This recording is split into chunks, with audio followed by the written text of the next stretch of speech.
भूषणं महावीरं संवत्सरेण निलयं पडसंकीर्तनं भूषम् नमामि चन्दम् असहाय पराक्रमं महावीरं बन्धुदय सत्ययुक्तं भूगातिशेखवं पूज्यम्।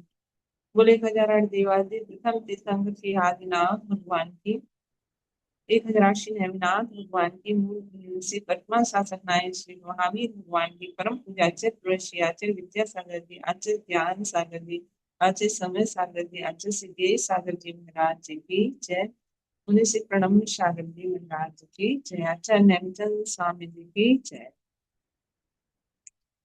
दीदी आपकी फोटो ऐड करना था मुझे उसमें थंबनेल में, तो फोटो मिली नहीं। मैंने इसमें से खींची थी तो वो अच्छे से नहीं आई थी। नहीं नहीं, वो ये वाली नहीं है अपन, या तो उसमें पर वो ही नहीं फोटो। एक डलवा देना आप शशि दीदी से मेरे नंबर पे, कोई सी भी। तो छोटी सी साइड में डाल देंगे ना तो अच्छा लगता है, खाली खाली दिखता ना थंबनेल वीडियो में।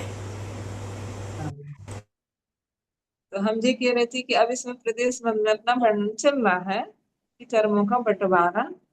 तो मोहिनी कर्म में भी बंटवारा हो गया है ना। अब वो इन सब कर्मों में तो सर्वघाती भी इसमें लगते, तो सर्वघाती और पहले सर्वघाती का बंटवारा कर दो, फिर देश घाती और दोनों को मिला दो, तो उस कर्म का बंटवारा हो जाता है।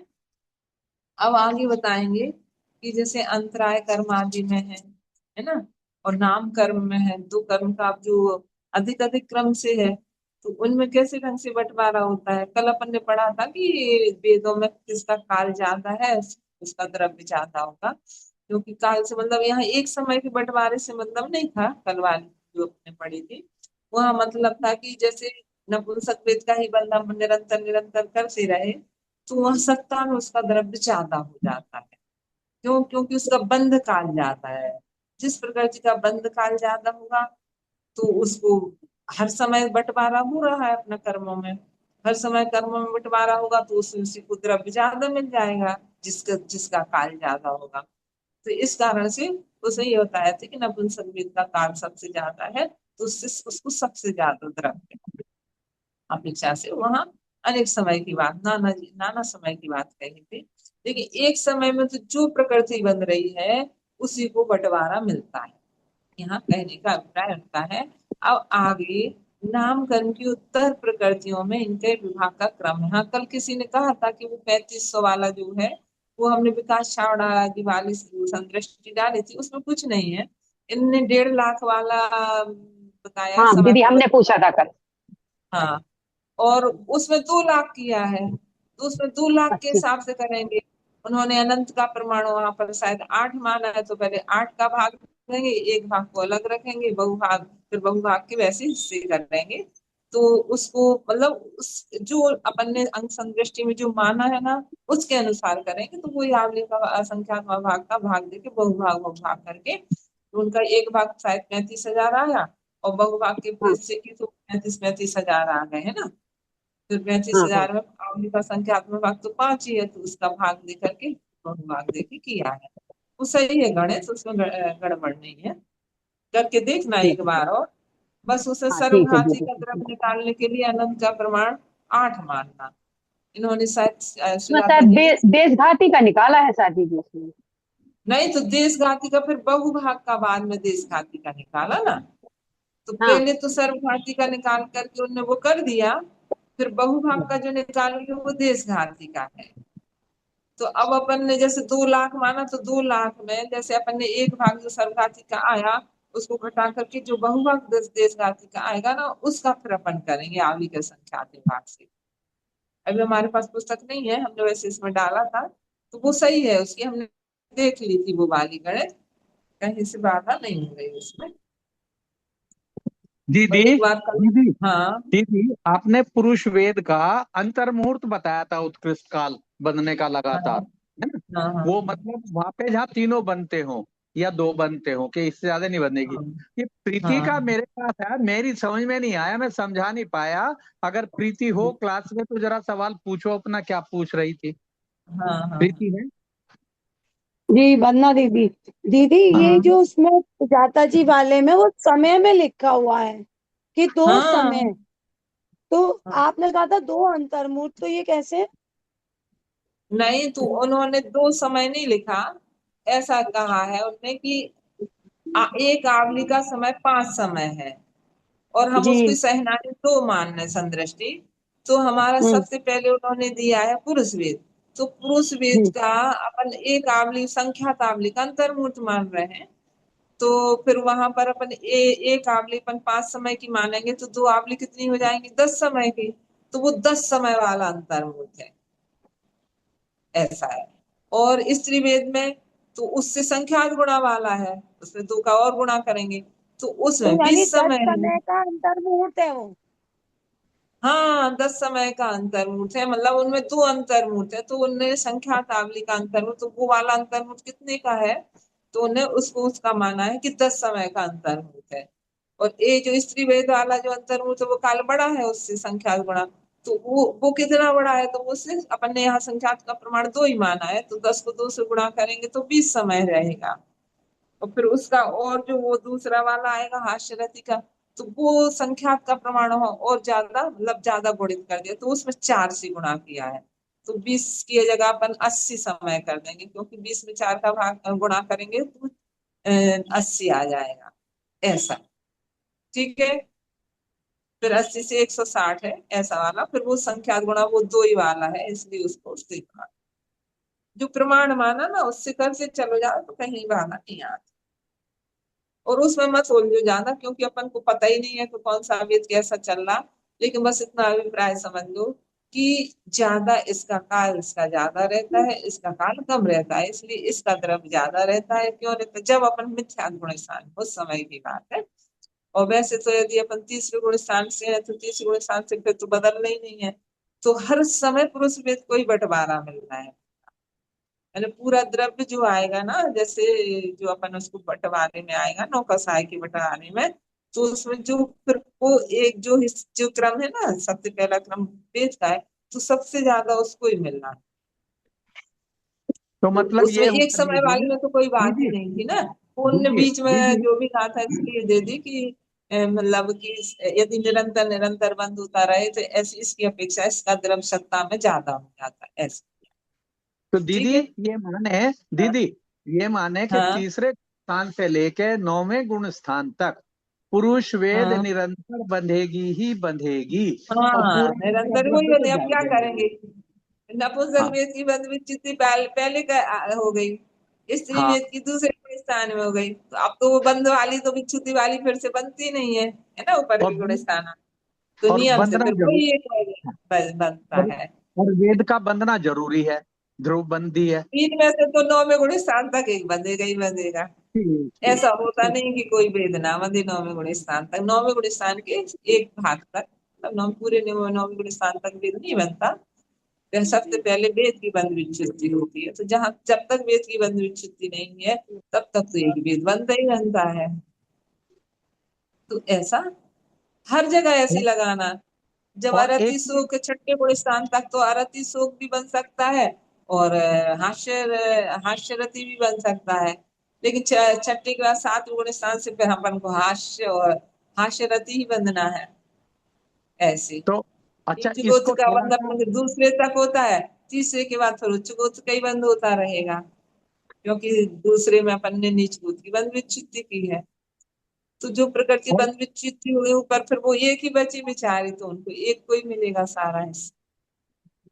और दीदी दीदी जिस हाँ समय अब ये स्वाध्याय चल रहा है और चाहे पुरुष बैठे नपुंसक बैठे स्त्री बैठी कोई भी बैठी कोई भी सुन रहे हैं, यहाँ तक कि समशरण में बैठे हुए पशु भी मान लिया सुन रहे हैं, उनको निरंतर यानी नियम से पुरुष वेद का ही बंध होगा जब भावों में विशुद्धि है तो नहीं। हाँ उनको तो पुरुष वेद का ही होगा। जैसे अपन ने देखा ना प्रायोग लब्धि में क्या हुआ कि प्रायोग लब्धि में सबसे पहले उन्होंने बंधापसरण में इन दो वेद का तो बंधापसरण कर दिया, इनका तो अभाव हो गया। उसके बाद पुरुष वेद का ही बंधन है, पुरुष वेद के बंधापसरण नहीं होता, क्योंकि तीन में से तो एक को बंधना ही है ना। तो बंधापसरण में नपुंसक वेद का भी बंधापसरण हो गया, स्त्री वेद का भी बंधा 30वें नंबर के बंधाक्षरण में शायद स्त्री वेद का भी बंधाक्षरण हो गया। उसके बाद पुरुष वेद का अब सम्यक दर्शन हो जाएगा उसको। अब सम्यक दर्शन तो नियम से हो नहीं होना है, नहीं भी हो प्रायोग लब्धि में तो कथन है कि बंधाक्षरण होने के बावजूद लौट के आ जाता कोई ऐसे, क्योंकि करण लब्धि का जघन परिणाम हो तो फिर वो सम्यक दर्शन होके रहता है। लेकिन इसमें तो ऐसा भी हो जाता कि नहीं भी हो तो फिर वापस बंधना शुरू हो जाए। तो वो कह रहे थे कि ऐसे बंधाक्षरण, अब मान लो फिर सम्यक दर्शन हो जाए करण लब्धि में जाके, तो करण लब्धि में भी पुरुष वेद का ही बंध हो रहा। अब फिर वो सम्यक दर्शन हो गया तो फिर तो हमेशा उसको पुरुष वेद का ही बंध होना है जब तक उसको सम्यक दर्शन बना रहेगा।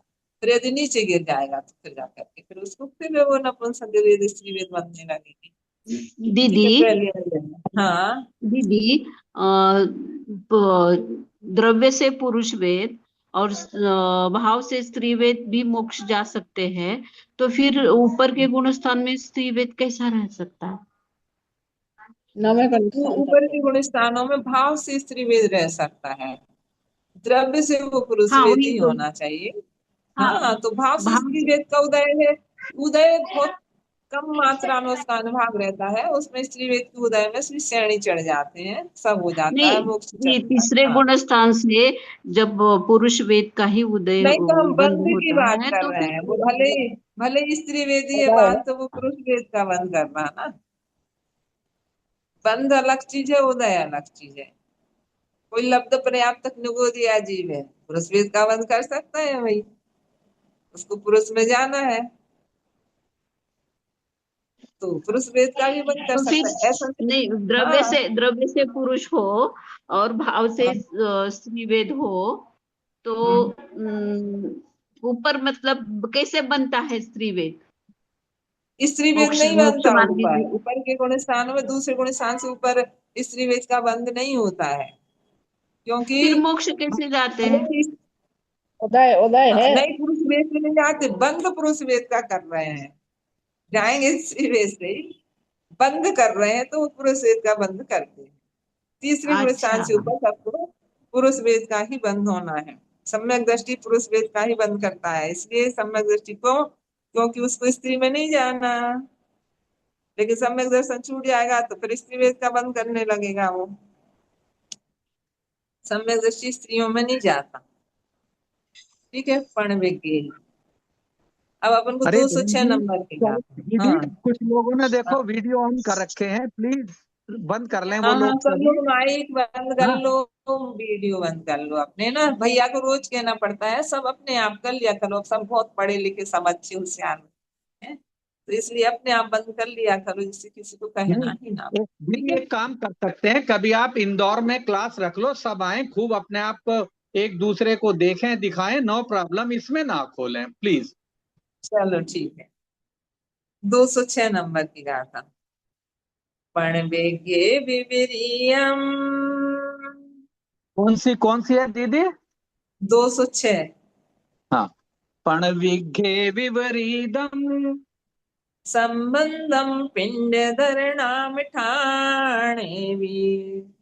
संबंध पिंड धरणाम ठाणे भी, पिंडम दब्बम च पुणो। पिंडम दर्वम च पुणो। संबंध सग सग पिंड पैडीसो। ये दीदी संबंध लिखा हुआ है।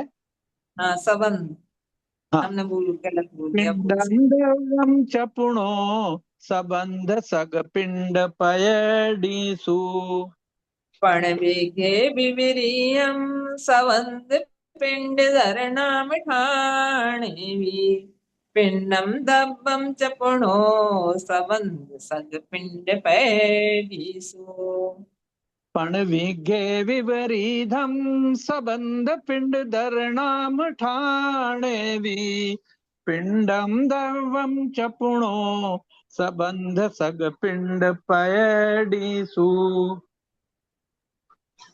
अब दीदी यहाँ पे कह हमारी रहे बुक हैं। में विवरीयम हाँ है, हाँ, विवरीयम है, यो और ये यह है ना, यहाँ विपरीतम है। विपरीतम कुछ नहीं, वो प्राकृत भाषा में थोड़े से चेंज हो जाते, कहीं कहीं मतलब उसको विकल्प से वो चेंज नहीं करते हैं, कहीं कहीं कर और देते दीदी हैं। इसमें या की संबंध जगह है, दा ही रहने संबंध दिया। नहीं है। विपरीत है ना, विपरीत का ता का दा भी हो जाता है, या भी हो जाता है, ऐसा वो चलता है उसमें। ठीक है। और दीदी इन दोनों पुस्तक में संबंध है, ये संबंध नहीं है। हाँ, संबंध। संबंध है। संबंध है, हाँ, संबंध नहीं है। संबंध, पहले हम ये दोनों सोच रहे पुस्तक। थे सम का अर्थ होता है एक साथ, और एक साथ बंधने वाली, लेकिन इसमें उन्होंने संशोधन करके संबंध ही कहा है। संबंध से क्या होगा इसमें कि बंध सहित, मतलब एक साथ ही बंधने वाली, इसको इसमें अपन को संबंध जो भी हो तो संबंध ना करके संबंध ही है, क्योंकि सम का अर्थ एक होता है, तो हम इस अपेक्षा से पहले ये सही मान रहे थे, लेकिन दोनों पुस्तकों में एक ही है, सा बंध है, सा पे बिंदी नहीं है। तो इसमें ये बता रहे हैं कि एक साथ बनने वाली जो पांच अंतरा एक साथ ही बनते हैं, पहले गुणस्थान से 10वें गुणस्थान तक बंद होता है इनका, है ना। तो कह रहे हैं एक साथ बनती हैं। तो ऐसी जो एक साथ बनने वाली ऐसी विद्यमान है अंतराय कर्म की, जो पांच अंतराय कर्म की प्रकृति है, इनमें विपरीयम विपरीत क्रम से द्रव्य दिया जाता है। उस अपन को मालूम चल गया था विपरीत क्रम से, जैसे अपन मति ज्ञानावरण के बाद शुद्ध ज्ञानावरण को कम दे रहे थे, फिर अवधि ज्ञानावरण को उससे कम, ऐसा। लेकिन इसमें उल्टा हो जाएगा, इसमें क्या करेंगे अपन, अब अधिक अधिक मिलेगा। किसको अधिक, जैसे मान लो सबसे कम किसको मिलेगा, तो दानांतराय को मिलेगा। उससे अधिक किसको मिलेगा, लाभांतराय को। उससे अधिक किसको मिलेगा, भोगांतराय। उससे अधिक किसको मिलेगा, उपभोगा। और सबसे अधिक किसको मिलेगा, वीर्यांतराय। तो अपन इसका क्रम ऐसा क्या करेंगे, जो बहुभाग है पहले वीर्यांतराय को देंगे, फिर एक भाग का बहुभाग आएगा तो उपभोगांतराय को देंगे, तो वो अधिक अधिक क्रम हो जाएगा इसका। तो इसलिए उन्होंने कह दिया कि पर्ण के पांच अंतराय जो है उनमें विपरीत ढंग से द्रव्य दिया जाता है। ऐसे ही नामकर्म को भी विपरीत ढंग से देना है। तो नामकर्म में भी जो एक साथ बनने वाली हैं, ऐसी जो पिंड और अपिंड, इधर से मतलब चाहे पिंड प्रकृति हो चाहे अपिंड प्रकृति हो, नाम ठाणे भी नामकर्म के जो बंद स्थान वगैरह है उनके अनुसार से पिंड दब्बम च पुणो संबंध, अपनी अपनी पिंड प्रकृतियों में। अब इसमें क्या कह रहे हैं कि मतलब एक अपिंड प्रकृति भी है और पिंड प्रकृति भी है। तो जैसे पिंड प्रकृति कौन सी है आपको बताएं, जैसे हमने कहा शरीर। अब एक समय में तीन शरीर बन रहे हैं, तो अपन कहते पांच बंधन, पांच संग, पांच शरीर, पांच बंधन, पांच संग, इनको अपन ने पिंड प्रकृति माना। चार गति, इनको भी पिंड प्रकृति, जो एक ही उसके भेद उनको पिंड प्रकृति बताया था। तो कह रहे जो पिंड प्रकृति होंगी ना, तो उन पिंड प्रकृतियों में क्या करेंगे, सबसे पहले मेन एक प्रकृति को द्रव्य मिलेगा, मतलब जैसे हमने कह दिया शरीर को दे दिया। अब शरीर को हमने द्रव्य दिया और तीन शरीर है, तो वो वही बहुभागे संभागे वाली, तो एक को पहले मूल दे द्रव्य दे देंगे, और उसके फिर वही बहुभाग करके उसको फिर कारवाण शरीर को देंगे, तेजस शरीर को देंगे, और फिर सबसे लास्ट में औदारिक शरीर को देंगे। तो वो पिंड प्रकृतियों में उसका विभाजन करना पड़ेगा ऐसे ढंग से। तो इसलिए वो कह रहे हैं नामकर्म, अभी बता रहे हैं एक नामकर्म का अपन करके, फिर से सब में ऐसे ही लगा लेना बंद स्थानों में। तो वो कह रहे हैं कि इस प्रकार से जो पिंड दब्बम है ना, जो पिंड रूप जो द्रव्य है, वो एक साथ बनने वाली अपनी सक सक सक माने अपनी अपनी पिंड प्रकृतियों में दिया जाता है। ठीक है। अब अपन को विपरीत क्रम से द्रव्य देना है। उदाहरण के लिए जैसे नामकरण की 23 प्रकृति का बंध हो रहा है, कोई जीव है 23 प्रकृति को बंद बांध रहा है मिथ्यात्व गुण स्थान में, इसलिए वो 23, और कहाँ जा रहा है, वो अपर्याप्तक में जा रहा है, लब्ध पर्याप्तक सूक्ष्म उसको। तो अभी उसका बंद कर रहा है यहाँ पे मनुष्य पर्याय में या त्रियंज पर्याय में, क्योंकि देव नार की तो उसको बांधेंगे नहीं, 23 प्रकृति का बंद स्थान देव नार की को नहीं है। तो किसको है, मनुष्य त्रियंज गति का जीव उसको बांध सकता है। तो वो कौन को कैसे बांधेगा, तो वो कह रहे हैं उस समय उसको 23 प्रकृति का बंध होगा, तो 23 प्रकृति में इसका बंटवारा होगा। तो कैसे ढंग से होगा, तो पहले 23 प्रकृतियां सुन लो आप। त्रियंच गति, क्योंकि लब्ध पर्याप्त लोगो दिया, तो वो क्या है, त्रियंच गति का जीव है, इसलिए त्रियंच गति। एक इंद्रिय जाति, औदारिक शरीर, और तेजस शरीर का भी बंद करेगा, और कारवण शरीर का भी, तो तीन शरीर का बंद करेगा। ठीक है। और हुंडक संस्थान, एक इंद्रिय के कोई भी एक इंद्रिय के साथ बंद करेगा तो उसके साथ हुंडक संस्थान का बंद करता है, इसलिए हुंडक संस्थान। और स्पर्श गंध वर्ण, तो इसमें पहले वर्ण, फिर गंध, फिर रस, फिर स्पर्श, ऐसा क्रम रहेगा।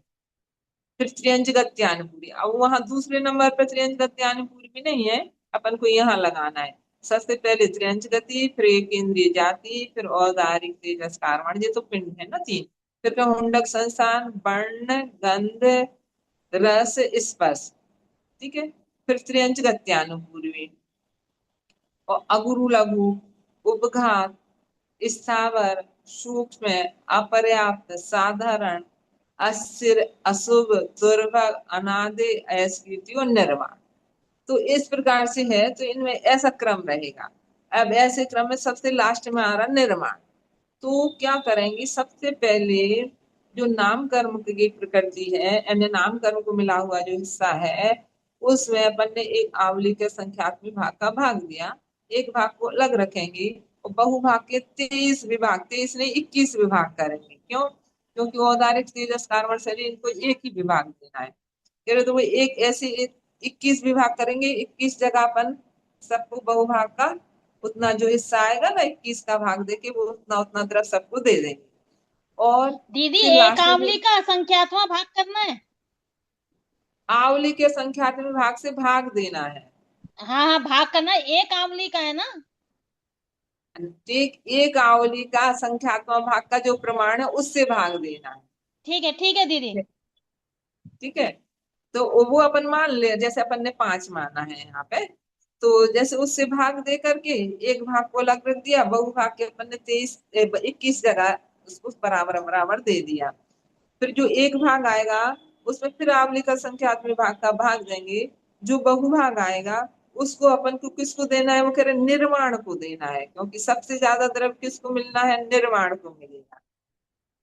फिर उसके बाद जो एक भाग है उसका बहुभाग आएगा, वो किसको मिलेगा, वो अयस्कीर्ति को मिलेगा, फिर अनादे को मिलेगा, फिर दुर्भग को मिलेगा, फिर अशुभ को मिलेगा, फिर अस्थिर को मिलेगा, फिर साधारण, क्योंकि सूक्ष्म ने वो दिया साधारण वनस्पति वाले, तो साधारण को मिलेगा, साधारण नाम प्रकृति को, फिर अपर्याप्त को मिलेगा, फिर सूक्ष्म को मिलेगा, फिर स्थावर को मिलेगा, उपघात को मिलेगा। इस ढंग से देंगे तो सबसे कम किसको मिलेगा, त्रियंच गति को मिलेगा। हाँ इसमें दिया है, बहुत बढ़िया एक क्रम दिया है विशेषार्थ में कि युगपत जिसका बंध हो, ऐसे नाम कर्म की 23 प्रकृतियों के बंध का स्थान है, उसमें पाई जाने वाली प्रकृतियों के नाम इस प्रकार से। सारा समझ में, त्रियंच गति, एक इंद्रिय जाति, औदारिक शरीर, औदारिक तेजस, कारवाण शरीर, कुंडक संस्थान, वर्ण, रस, गंध।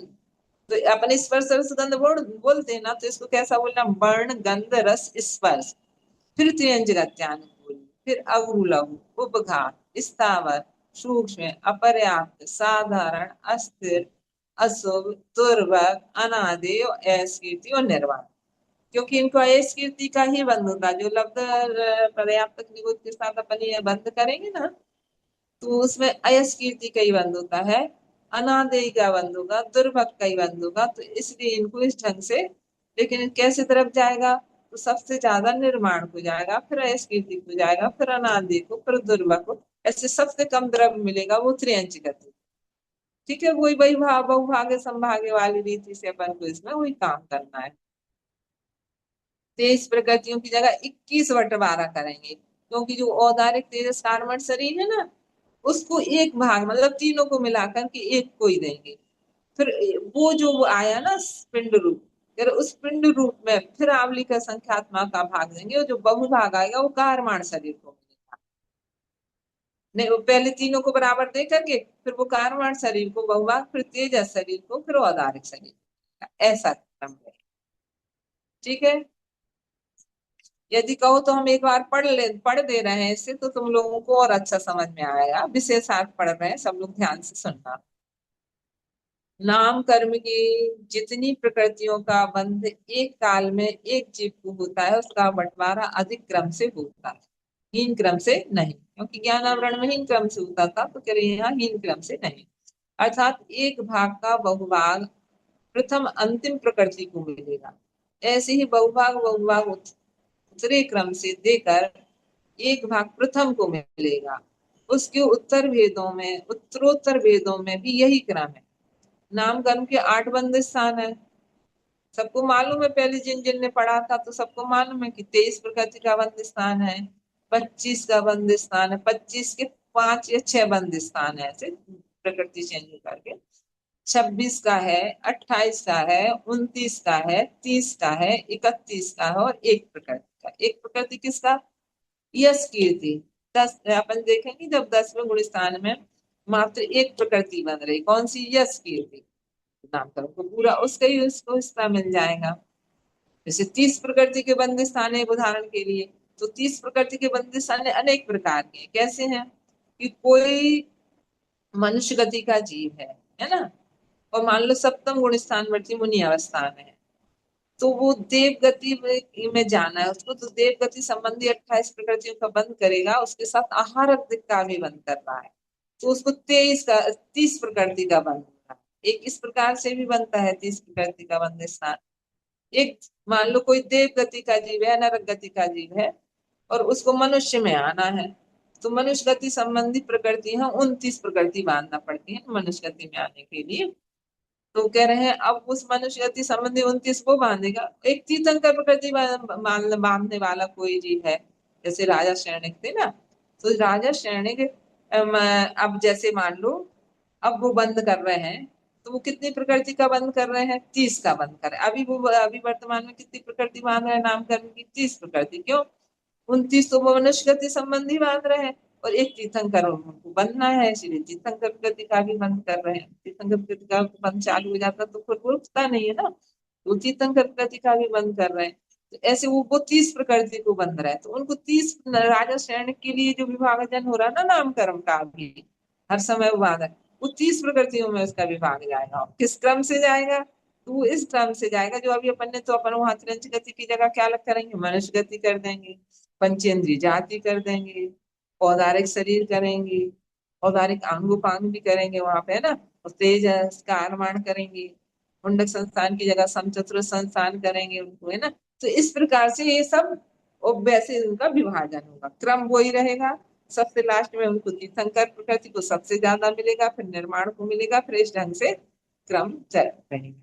ठीक है, तो वो कह रहे हैं इस प्रकार से त्रियंच गति वाला 23 का उन्होंने बता दिया कि 23 प्रकृतियों का युगपद बंध मनुष्य या त्रियंच मिथ्या दृष्टि को होता है।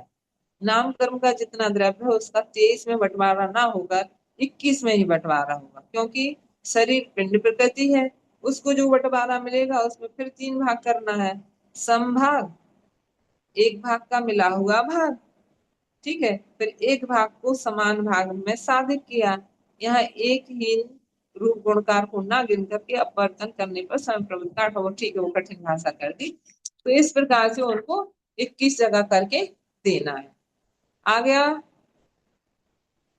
बोलो। मतलब दीदी पहले पहले शरीर को मिलेगा, फिर उसके बाद में जो उसका फिर वो करेंगे, तो फिर एक तेजस को मतलब बहुभाग तेजस को, फिर एक आरमाणु को, फिर उसके बाद उसका एक भाग है उसको फिर तेजस, ऐसे करेंगे हाँ, जो मूल आपके। में शरीर नाम कर्म को आ गया। अब उसके क्या करेंगे? उसमें आवली का संख्यात्मक भाग का भाग देंगे, एक भाग को अलग रखेंगे, इसके 3 भाग करेंगे बहुभाग के, औदारिक शरीर तेजस कारवाण को बराबर बराबर दे देंगे ना। जो एक भाग रखा था उसमें फिर आवली का संख्यात्मक भाग का भाग देंगे, जो बहुभाग आ गया वो कारवाण शरीर को देंगे, इस उल्टे क्रम से ना, तो इसलिए कारवाण शरीर को देंगे। फिर जो एक भाग है उसका बहुभाग फिर तेजस शरीर को देंगे, वो जो एक भाग बचा वो उसको औदारिक शरीर हाँ, मतलब को, ऐसे। पहले औदारिक को शरीर नाम कर्म को मिला, फिर उसके बाद में तीनों का बराबर बराबर मिला, फिर उसके बाद में कारमाण, फिर तेजस, फिर औदारिक उसका हाँ मिला, ऐसे ऐसे हाँ, मिलेगा। औदारिक को नहीं मिला, सबसे पहले शरीर नाम को, शरीर को, नाम हाँ, कर्म शरीर को नाम मिला। कर्म को मिला, हाँ हाँ, ठीक ठीक है, है। तो वो 3 ठीक। शरीर है ये। फिर उनको 3 को पहले तो अपन बहुभाग के तीनों को बराबर दे करके फिर एक भाग को वो बहुभाग वाली रीति से वो बहुभाग संभागी सब जगह चलेगी इस ढंग से। कहीं कहीं ये तो दीदी कोई आपको भी याद रहता है, ये इतनी प्रकृतियां याद रहती हैं कि देख के बताते हो? ऐसे हमें याद भी है, हमें ऐसे पूरे कौन सी बंद गति में स्थान कौन याद सी, इतने इतने स्थान है, बंद स्थान, हमें इतनी प्रकृति, पूरे हम तो बंद, भूल जाते हैं। नहीं भूल जाते, जैसे ऐसे तो भूल जाते, लेकिन जैसे अब तुम लोगों को बताना है तो याद ही रहती है ऐसी, तो कि एक बार पढ़ लेंगे, और नहीं भी पढ़ेंगे तो भी जैसे कभी सामायिक में चिंतन करते ना, तो सोच लेते हैं कि जैसे अभी हम करेंगे कि 23 का बंद स्थान कौन सा है, 25 का कौन सा, तो हमें सभी याद है अभी तो। 25 में कुछ नहीं करना, जो 23 है ना, इन 23 में से अपर्याप्तक को हटाएंगे, उसकी जगह पर्याप्तक जोड़ेंगे, तो वो 23 की 23 रहेंगी। लेकिन पर्याप्तक के साथ हमें उसके नियम भी याद रहते ना, तो नियम याद रहेंगे तो विषय याद रहता। तो जब पर्याप्तक के साथ परघात का भी होता है बन, है ना, तो इसलिए एक परघात प्रकृति बढ़ जाएगी। फिर उच्छ्वास का भी होता है, इसलिए क्योंकि ये अपर्याप्तक को तो उच्छ्वास नामकरण का बंध ही नहीं होता ना। अभी अपन ने उच्छ्वास नहीं ली 23 में, देख लो, और परघात भी नहीं ली, आखिर अगुल वो घात लिया। लेकिन जब हम पर्याप्त तक कोई पर्याप्त में जाना है जी, हम अपर्याप्त में भेज रहे थे 23 वाले में। अब जिसको पर्याप्त तक होना है जी, भले वो एक इंद्रिय में पर्याप्त तक में प्रतिकाय में किसी में भी जाए, तो वहां उसको 25 प्रकृति का बंध होगा। तो उसको अपन को क्या हाँ करना, मतलब दो प्रकृति। सिद्धांत और याद दीदी रहे। एक हाँ, इंद्रिय लिया सिद्धांत इसलिए याद दुस्वर रहना नहीं लिया है ना।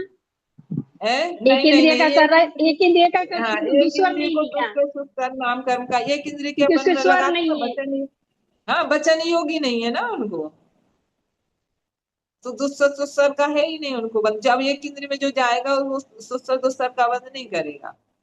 ठीक है, तो बस यही तो मेन चीज है, यहाँ अपन को ये इतने अच्छे से समझ में आती है कि किस जिस में जाते, मतलब एक कर्मों की गणित देखो कितनी है, कि जहां जाना है उसको बांधना है, उसके साथ वो परमाणुओं का भी बिल्कुल बंटवारा क्या ढंग से कर देते हैं। दीदी जैसे जिसको अब जल्दी पूरा कर्मकांड याद हो जाएगा वो जल्दी मोक्ष चला जाएगा ना। नहीं नहीं, ऐसा भी नहीं, जो अपन को बदलेगा वो ही मोक्ष जाएगा, यदि भले ही पूरा कर्म कांड याद हो जाए उससे भी कुछ नहीं होना है। हाँ, परिणामों सात की मिनट विशुद्धि बचे नहीं हैं, करते। 7 मिनट बचे हैं, 7। ठीक है। अब अभी हाँ, अभी 207 नंबर की गाथा बहुत बढ़िया, 207 208 अपन को दो गाथा याद जरूर करनी है, क्योंकि अब वो जो अपन ने पहले पढ़ा बंद पढ़ा था ना, अनुभाग स्थिति वगैरह में 4 प्रकार का साधि अनादि, वही वाला विषय थोड़ा सा इसमें आया है। तो इससे प्रदेश बंद की अपेक्षा है। जैसे स्थिति बंद में अपन ने पढ़ा था उत्कृष्ट स्थिति, उससे कम स्थिति बांधेंगे तो उसको अनुत्कृष्ट कहेंगे, सबसे जघन्य स्थिति बांधेंगे तो जघन्य कहेंगे, जघन्य से ज्यादा बांधेंगे तो अजघन्य कहेंगे। ठीक है, ऐसा था। ऐसे अपन परमाणुओं में लगाएंगे, सबसे ज्यादा परमाणु बांधेंगे तो उसको उत्कृष्ट प्रदेश बंद कहेंगे, और कम बांधे जितने कम से कम बांधेंगे उसको जघन्य कहेंगे, और जघन्य से ज्यादा बांध रहे तो अजघन्य कहेंगे, और उत्कृष्ट से कम बांध रहे तो अनुत्कृष्ट कहेंगे। तो अब इसमें अपन देखते हैं कि किन के वही साधे अनादि 4 प्रकार के वो भेद बनेंगे, तो इसमें भी ऐसे ही बनाएंगे, है ना।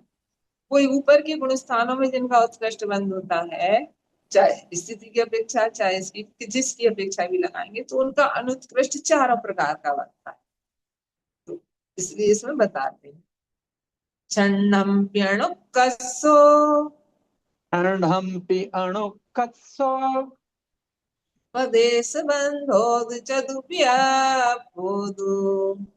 पदेश बंधो दुचदुबियपोदु शेषतिये दुबियप्पो तेसतिये दुबियप्पो मोहा ऊणम चदुबियप्पो मोहावूढं च दुर्वियप्पो सन्नहम्प्यणुकसो पदेश बंधोद चदुबियप्पोदु शेषतिये दुबियप्पो मोहा ऊणम चदुबियप्पो। कर्णहंपि अणुकस्सो पदेशबन्धो च दुर्वियप्पोदु शेषतिये दुर्वियप्पो मोहावूढं च दुर्वियप्पो। अब कह रहे हैं इसमें क्षण, क्षण माने 6 कर्मों का। कौन से 6 कर्मों का? मोहिनी और आयु कर्म को छोड़ दो, तो शेष 6 कर्म कौन से हो गए? ज्ञानावरण, दर्शनावरण, वेदनीय और आयु नाम गोत्र अंतराय। ठीक है, ये 6 कर्म। क्यों? क्योंकि 10वें गुण स्थान में कितने कर्मों का बंध होता है? ज्ञानावरण का भी हो रहा, दर्शनावरण की 4 प्रकृतियों का हो रहा है ना, ज्ञानावरण की 5 का हो रहा, दर्शनावरण की 4 का हो रहा, और अंतराय की भी 5 का हो रहा। ठीक है, और यश की नाम कर्म की भी बंध रही, उच्च गोत्र गोत्र कर्म का भी बंद हो रहा वहां पे। तो इस हाँ प्रकार से मतलब कितने आयु का नहीं है, गोत्र, आपने आयु बोला था शायद। हाँ, गोत्र आयु कर्म, कर्म का हाँ। नहीं है। तो आयु कर्म हाँ, का नहीं है, लेकिन 10वें गुण स्थान में मोहिनी का है क्या? बंध नहीं है, बोलो। बंधन नहीं है। नहीं हाँ, है। नहीं नहीं, बंध दीदी, नहीं है। मोहिनी, हाँ, मोहिनी मोहिनी का बंध मोहिनी नहीं है और आयु का बंध नहीं है। तो मोहिनी कितनी हम्म। आयु प्रकृतियों के का, बिना मूल छह का प्रकृतियों बंध में है। कितनी प्रकृतियों का बंध है? 6 कर्म बंध रहे ना वहां पे। तो वो कह रहे 6 कर्मों का अनुत्कृष्ट बंध चतुव्यापो चारों प्रकार का होता है। कह रहे हैं ज्ञानावरणादि 6 कर्मों का अनुत्कृष्ट बंध कितने प्रकार का होता है? 4 प्रकार का होता है। शेष दिए, और शेष 3 कौन से? अनुत्कृष्ट को छोड़ दो, उत्कृष्ट, जघन, अजघन, इनका द्विव्याप, 2 ही प्रकार का, सादि और अध्रुव। जहां 2 कहेंगे वहां सादि और अध्रुव लगाना, ठीक है। और मोहा उड़म चतुव्यापो, और मोहिनी कर्म और आयु कर्म का तो 2 ही प्रकार का बंध है। कौन सा? सादि और अध्रुव। मोहिनी कर्म भी 2 ही प्रकार का बंधन है। मोहिनी कर्म का भी तो सादी और अध्रुव 2 प्रकार का बंध होता है। अब क्या हो गया? अब बुद्ध सरल है ऐसे, अब भाव वासना अलग होगी बाद में, लेकिन गाथा से बिल्कुल सरल अर्थ कर दिया। 6 कर्मों का अनुत्कृष्ट बंध 4 प्रकार का होता है, और शेष 3, अब 6 में उत्कृष्ट अनुत्कृष्ट लिया तो शेष 3 ले लो, उत्कृष्ट, जगन, जगन, इन इन तीनों का तो सादी और ध्रुव 2 ही प्रकार का बंध होता है। और मोहिनी और आयु कर्म का तो 2 ही प्रकार का। आयु कर्म तो हमेशा 2 ही प्रकार का ही है, क्योंकि शादी है, वो तो पूरे हर समय बनती नहीं, इसलिए अपन शादी हो, उत्कृष्ट वगैरह तो उसमें तो वो भेद लगना ही नहीं है, इसलिए आयु कर्म का तो ठीक है। अब मोहिनी कर्म का भी कह रहे हैं कि 2 ही प्रकार का है। तो मोहिनी कर्म का 2 ही प्रकार का क्यों है, आगे अपन को अपने आप समझ में आएगा, है ना। क्योंकि इसका नीचे उत्कृष्ट प्रदेश बंधु होता होगा, इसलिए इसका फिर 2 ही प्रकार का, जिसका ऊपर उत्कृष्ट प्रदेश बंधु होगा उसका अनुत्कृष्ट 4 प्रकार का होगा, नहीं तो 2 प्रकार का कहेंगे। तो इस कारण से इनका 2 प्रकार का। बस गाथा से क्या समझना है? 6 कर्मों का अनुत्कृष्ट प्रदेश बंध 4 प्रकार का, और शेष उनके 3 जो भेद है उनका 2 प्रकार का होता है 6 कर्मों के, है ना। और मोहिनी और आयु कर्म का तो चारों प्रकार का, उत्कृष्ट का हो, अनुत्कृष्ट का हो, जघन का हो, अजघन का हो, ये चारों ही 2 प्रकार से बनते हैं। इसलिए ज्ञानावरण आदि 6 कर्म का अनुत्कृष्ट प्रदेश सादि आदि 4 प्रकार का होता है। शेष उत्कृष्ट जघन अजघन प्रदेश बंध में सादि और अध्रुव 2 ही भेद है। और मोहिनी और आयु कर्म का उत्कृष्ट आदि चारों बंध सादि और अध्रुव इन 2 प्रकार का ही है। ये मूल कर्मों में बता दिया। अब उत्तर प्रकृति के कर्मों में भी बताएंगे कि भाई उत्तर प्रकृतियों में वो कैसा है, क्योंकि मूल कर्मों में तो यदि एक का भी ऐसा है तो उसके अनुसार वो कथन कर देते हैं। सबसे मेन चीज इसमें अपन को समझना ये है कि उत्कृष्ट प्रदेश बंध होता कब है। तो कहते हैं उत्कृष्ट प्रदेश बंध के कारण होते हैं, मतलब किन के निमित्त से होता है। हमारा उत्कृष्ट योग होना चाहिए, सबसे पहली चीज। संगी होना चाहिए, पंचेंद्रिय होना चाहिए, पर्याप्तक होना चाहिए, उसके लिए मतलब सामग्री है। और अल्प प्रकृतियों का बंधक होना चाहिए। जैसे मान लो जब हम 8 प्रकृतियों को बांध रहे हैं तो 8वें प्रदेश परमाणु जाएंगे। और यदि हम 7 कर्मों को बांध रहे हैं, जब आयु कर्म का बंध नहीं कर रहे